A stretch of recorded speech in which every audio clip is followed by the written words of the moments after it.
So as you can see, I've now gone through and I've rigged all the other limbs. So we've got the left arm as an IKFK arm and it's stretchy, the same with the right arm and also both legs, all set up in exactly the same way, but it's just giving us that flexibility with the rig. So if I open up the outliner, we can just have a quick look at what we have so far. Now you'll notice, well, in addition to the spine icons being in, which weren't in before, but we'll get back to that in a minute, I've just added a further group just to put all the left arm controls in their own sort of little icons group as well, just to keep things a little bit tidier. You don't have to do that. It was just a personal step that I just wanted to keep things just that extra bit organised. But yes, all I've done, if we open this up, we can see all the spine controls. And just as we did previously when we were adding the controls for the arm, I've just used some basic NURBS curves which have been edited and reshaped to give us these different shapes. It's good to have different sorts of shapes, just because then they're easily recognisable. It's also good, I mean, these are all yellow at the moment, but you could always go into the attribute editor, display, drawing overrides, and then change the colour down here. So maybe your right hand side is a different colour, the central spine icons are a different colour to the left hand side, you know, just again so everything is easily recognisable to the animator. So all I've done, created the icons, and then I've sort of, just as we did before, create an offset group like so, although these need to be centered, so I need to fix that before we move on. I just want them to be centered, just I want the pivots to be correct. It just helps for when you're parenting and constraining things. So I'm just going to do that now while I talk through what I did. So I'm just going to press insert. So I know that the cog, which is the center of gravity, just wants to go where the root is.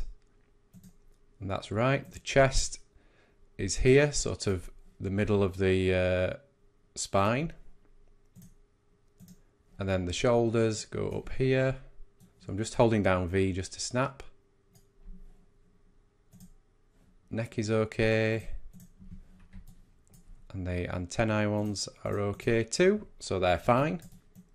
So all I've done is created the icons, grouped them with their offset group, and then reordered the hierarchy so it's more of an FK situation. So the center of gravity will control everything, and then the chest controls everything above that, and the upper, the shoulders control everything above that, and so on and so on.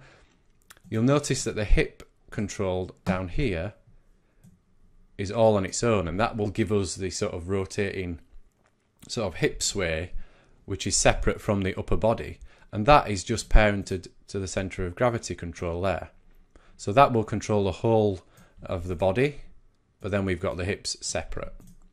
So they're all set up, and we're not going to do a fancy setup with the spine for this one, because we can basically just use these controls and constrain everything just straight to the controls. And then if we want any squash and stretch with these, we can just move the controls around and the joints will follow.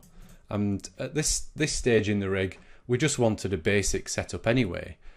In the next video, in the next part, should I say, of the tutorial, we'll explore more of the getting more advanced controls into the spine and the limbs. But for now, just basic controls will do fine.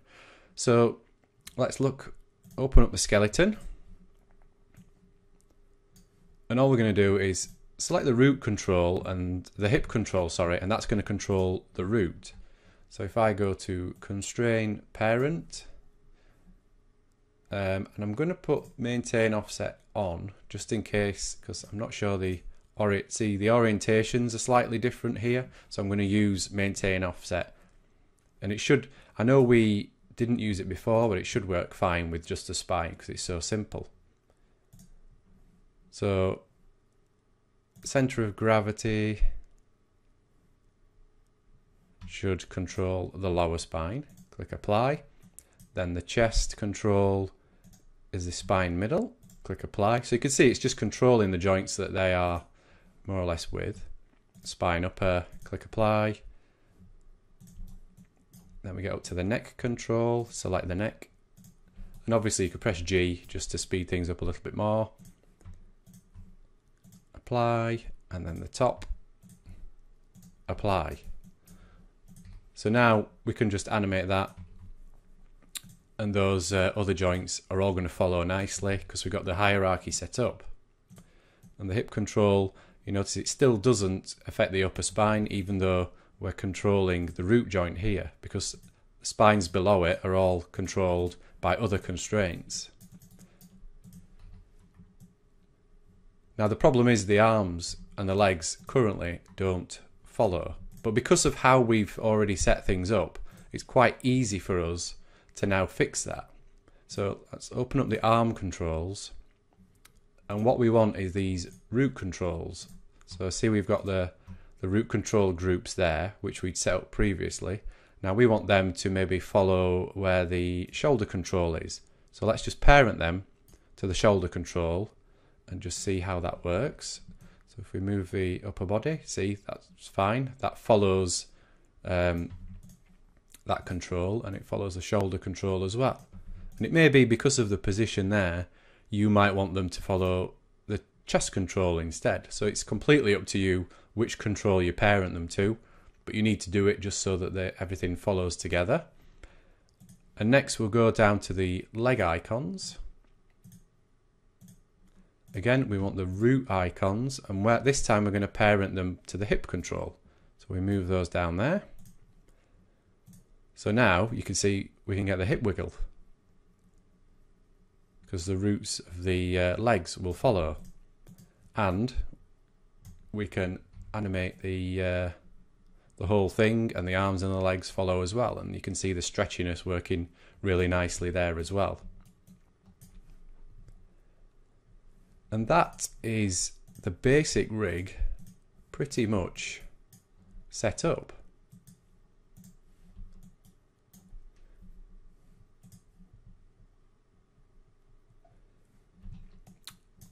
As an extra step, what I would do at this stage, now obviously we haven't skinned the character and we don't have any controls for the fingers, but at this stage I think that you've maybe learnt enough to just go in, create the joints for the hands, and then maybe add in some basic FK controls for the fingers and get that working as well. So I'm going to do that next before we move on to the next video, and then I'll briefly show you sort of how the hand is set up. But what I would say is quite an important step is we have all these, if I just close that, we have these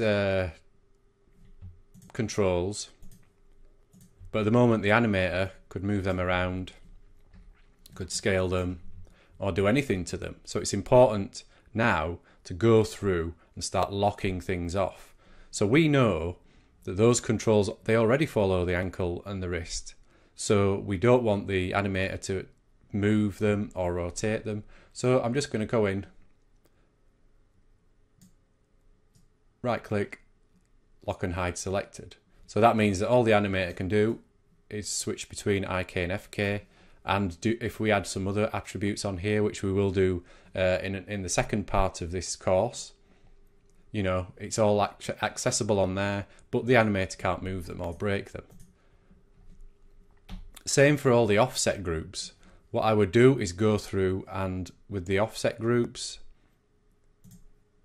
select them, and I would be tempted to just lock and hide everything on the offset groups. Because again, you don't want the animator to accidentally pick walk up, select the offset group, and then start applying keys to the offset group when he should be just, well, he or she should be just focusing on the control icons and applying animation to the control icons. So again, just go through. We really only need the translation and rotations for this icon, and you can select a few and do them just to speed up things. and lock and hide. So, because we don't want them to scale, we just want them to translate and rotate. You know, so that's what I would do now. I'd spend some time going through, locking things down, making sure that only the attributes that you want to be animatable can be touched and controlled. And also experiment with adding your own sort of finger joints and hand joints. Like I say, just create a joint for each knuckle of the finger, and then just add in a basic FK control, just so you can get some bend movement in that. So I'm going to do those now, and then what we'll do is we'll pick things up in the next video, and we'll see where we move next with this robot rig.